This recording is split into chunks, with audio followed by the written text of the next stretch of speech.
हे guys, welcome back once again. दोस्तों, आज की कहानी एक ऐसे इंसान की कामयाबी और इसके जज्बे को दिखाती है जिसकी खोली हुई दुकान आज तकरीबन दुनिया के हर एक कोने में मौजूद है। पर कौन है ये इंसान और आखिर ये क्या बेचता है, चलिए जानते हैं।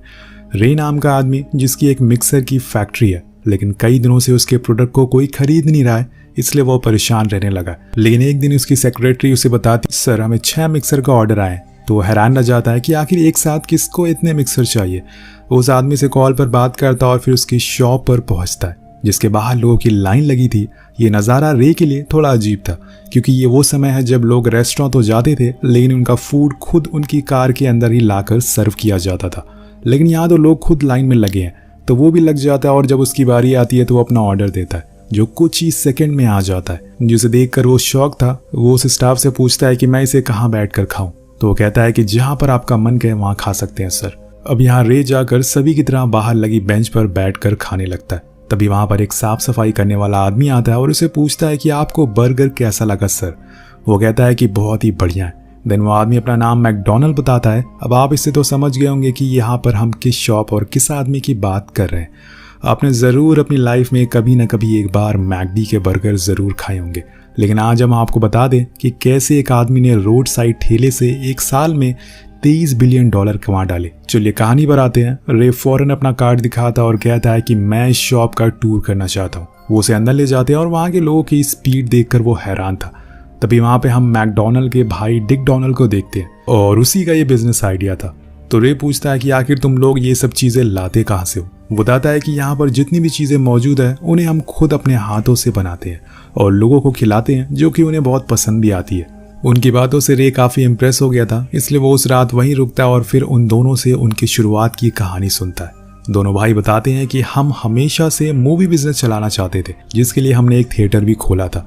लेकिन एक दिन लंदन मार्केट क्रैश हो गया, जिसके बाद हमारे थिएटर में लोग आना बंद हो गए। पर हमारे साइड में एक आदमी एक स्टॉल लगाता था हॉट डॉग का। वो तभी पैसे कमा रहा था और यही देखकर हमारे दिमाग में भी आइडिया आया, हमें भी कुछ ऐसा ही करना चाहिए। लेकिन यहाँ पे नहीं, क्योंकि यहाँ पे पहले से लोग उसके हॉट डॉग खरीद रहे, वो हमारे से क्यों लेंगे। जहाँ पर हमने हम भी बर्गर बेचना शुरू कर दिया, जो उस समय कहीं पर भी नहीं मिलता था। लेकिन ये समय था 1940 का, जहाँ पर लोगों को उनका ऑर्डर उनकी कार में चाहिए होता था।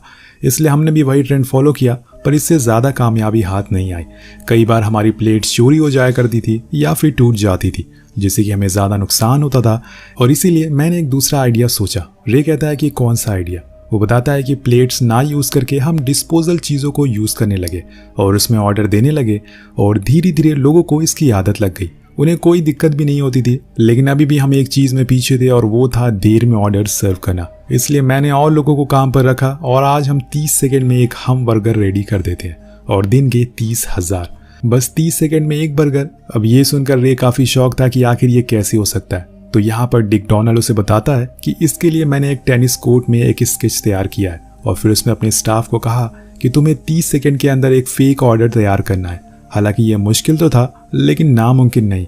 अगर ज़्यादा ऊंचाई पर जाना है तो चोट तो लगेगी। तो यहाँ भी हमने वही किया, जिसके बाद हमारा किचन सिस्टम तेज़ी से चलने लग गया। लेकिन अभी भी कई लोगों को ये नहीं पता कि उन्हें ऑर्डर विंडो से मिलेगा। इसीलिए हमने कई सारी बम्पर ओपनिंग की, लोगों को इस बारे में बताया। लेकिन अगले दिन वहाँ कोई नहीं आया। पर कुछ ही देर बाद वहाँ पर लोगों की लाइन लगने लगी।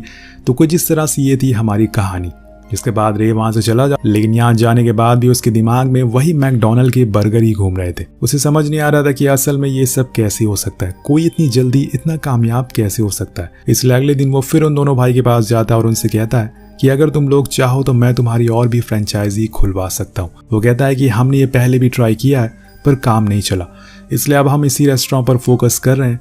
तभी रे की नज़र वहाँ पर लगे एक फोटो पर पड़ती है, जो फिनिक्स में बने एक मैकडोनल्ड रेस्टोरेंट की थी। ये डिज़ाइन खुद डिक डोनाल्ड ने बनाया था, जिसे देखने के लिए वो उसी दिन जाता है और ये डिज़ाइन उसे बहुत पसंद आता है। घर आने पर वो अपनी वाइफ से बात करता है और इस बारे में, लेकिन वो कहती है कि तुम अभी अपने बिजनेस पर ध्यान दो। रे का मानना है कि वो इतने में संतुष्ट होने वाला इंसान नहीं है, उसे कुछ बड़ा करना है। लेकिन ये बात उसकी वाइफ को पसंद नहीं आती, तो वो फिर से जाकर अपनी मिक्सर ही बेचने लगता है। लेकिन हर बार की तरह उसका प्रोडक्ट कोई खरीद नहीं रहा था, इसलिए वो अपने दिल के सुनता है और जाकर फिर से उन दोनों भाइयों से मिलता है और उन्हें बताता है कि वो उसके साथ काम करना चाहता है, अगर वो चाहे तो।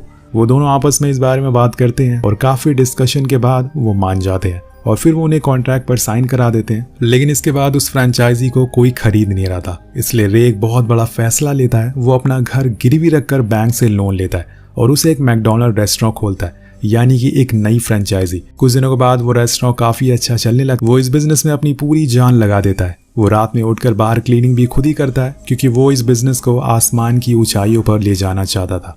इन सब के बीच रे की दोनों भाइयों से काफी बार बहस भी हो जाती है, क्योंकि दोनों के विजन काफी अलग थे।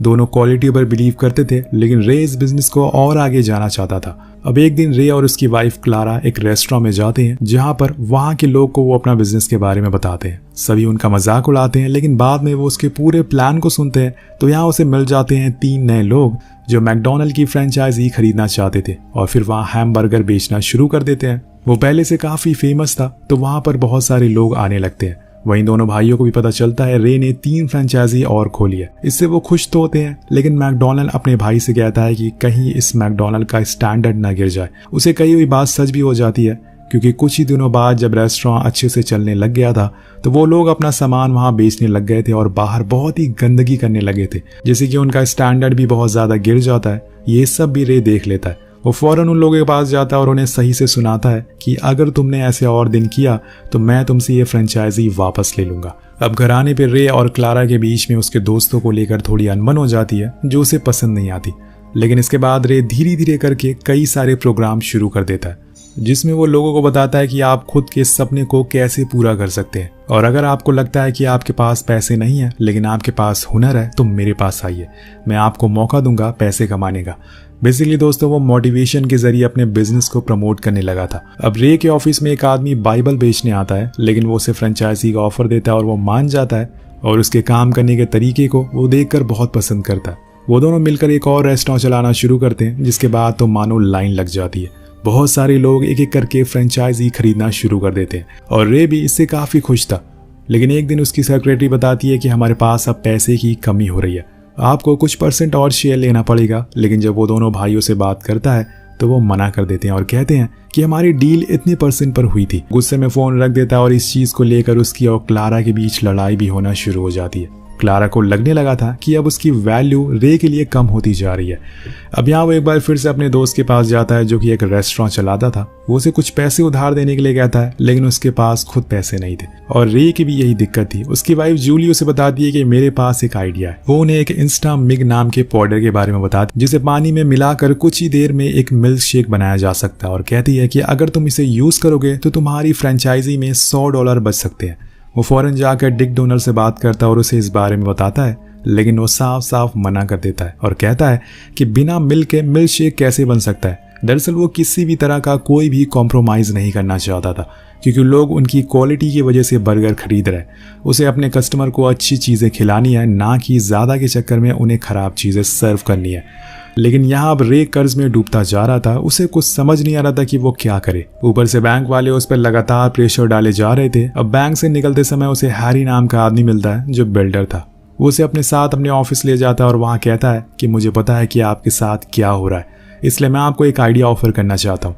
वो कहता है कि ठीक है, बोलो। ये दोस्तों, यहाँ पर रे के लिए एक कामयाबी का नया दरवाजा खुल जाता है, जो कि था जमीनों को लीज पर देना। यानी कि इससे पहले वो अभी तक फ्रेंचाइजी खोलने में लोगों की मदद करता था, लेकिन अब वो पहले जमीन को खरीदेगा और फिर उन्हें उस रेस्टोरेंट वालों को लीज पर देगा, जिससे कि उसका उस फ्रेंचाइजी के ऊपर पूरा कंट्रोल रहेगा।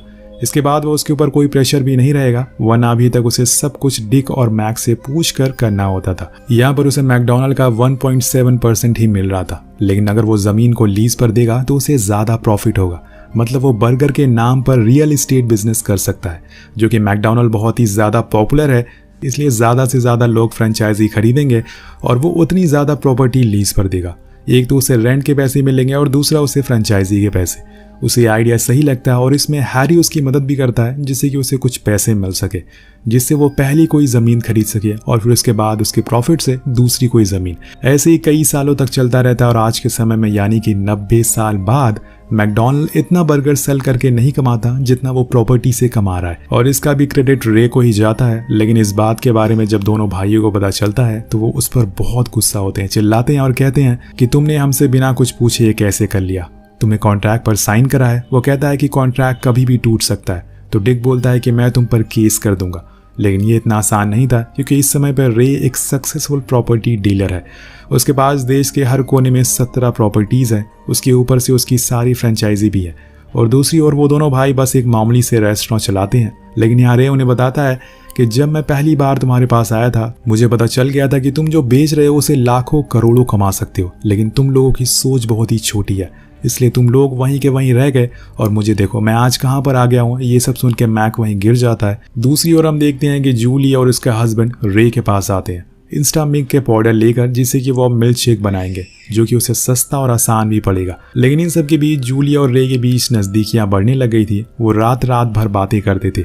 ये सब क्लारा को भी पता चल गया था, इसलिए वो फैसला करता है कि वो अब उसे डिवोर्स दे देगी। और इस बात से रे को भी कुछ फर्क नहीं पड़ता। इसके बाद लॉयर से कहता है कि मुझे वो कॉन्ट्रैक्ट ब्रेक करना है, जिससे कि दोनों भाइयों ने साइन करवाया था। लेकिन वो कहता है कि इसमें काफ़ी पैसे लगेंगे, क्योंकि आज उसके पास बहुत सारे पैसे हैं और वो कुछ ही दिनों बाद बिलियनर भी बनने वाला है। और फाइनली कहानी आगे बढ़ती है और वो उन दोनों भाइयों के पास एक लेटर भेजता है, जिसपे सिर्फ मैकडॉनल्ड नहीं बल्कि द मैकडॉनल्ड कॉर्पोरेशन लिखा हुआ था। जिसे देखकर वो गुस्सा हो जाते हैं और कहते हैं कि तुमने इसे चेंज करने की कोशिश भी कैसे की, तुमने आखिर किया भी क्या? इस कंपनी के लिए सब कुछ हमने बनाया है। तो रे बोलता है कि जरूरी नहीं होता है कि जो इंसान जिस चीज को बनाए उसी को वो चीज हो जाती है।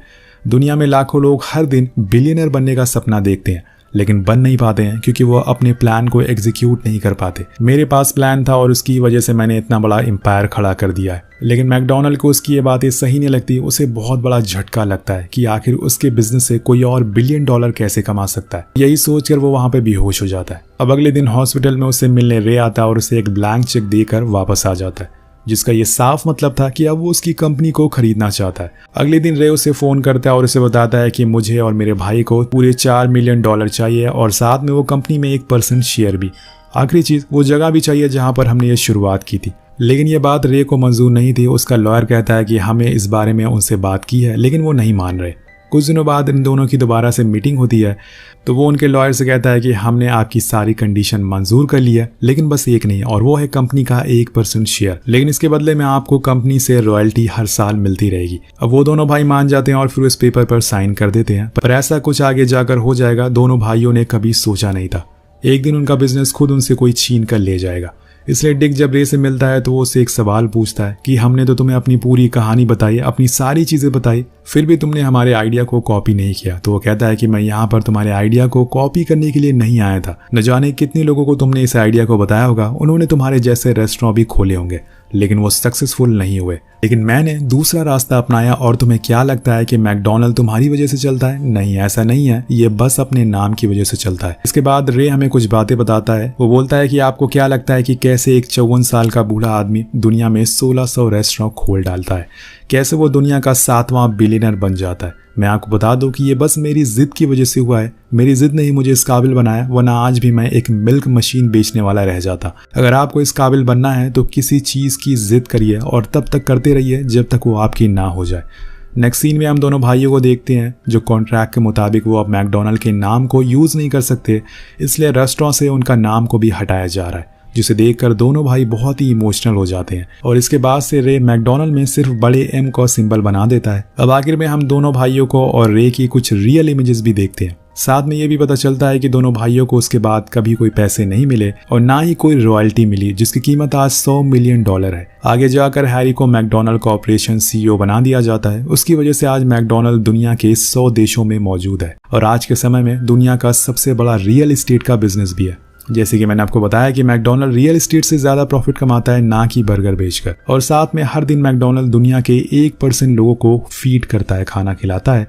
लेकिन आपको क्या लगता है कि क्या जो मैकडॉनल्ड भाइयों के साथ हुआ वो सही था, या फिर जो रे ने किया वो सही था? वेल, हमें नीचे कमेंट करके जरूर बताएगा। मिलते हैं आपसे अगली वीडियो में। Thank you so much watching. Piece.